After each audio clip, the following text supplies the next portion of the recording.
Mahigit 700,000 pisong halaga ng hinihinalang shabu ang nakumpiska sa buy-bust operation sa Cebu City, kung saan isa ang naaresto.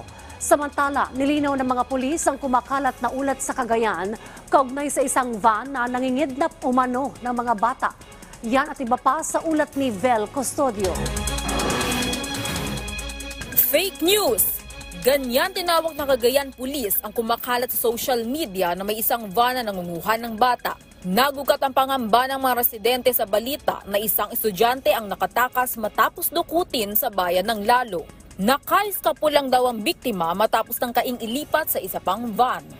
Hindi naman nagkibit balikat ang PNP sa kumakalat na balita dahil iniimbestigahan na nila ito. 24 na milyong halaga ng marijuana ang sinunog ng pulis sa Kalinga. Pinatubo ang iligal na pananim sa 1 hektaryang lupa sa bayan ng Tinglayan. Inararo ng mga operatiba ang 120,000 fully grown marijuana plants. Walang nahuling magsasaka nang isinagawa ang operasyon.